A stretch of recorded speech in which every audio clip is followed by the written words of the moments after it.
на такова. Долу ли при врата? Примата панори. Виж, ето така не снимаш примата панори.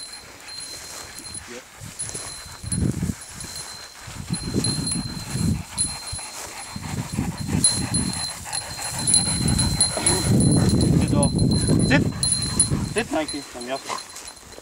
Господа, състезател номер 1, Димчо Начев завърши втора тур с един отстрелян фаза.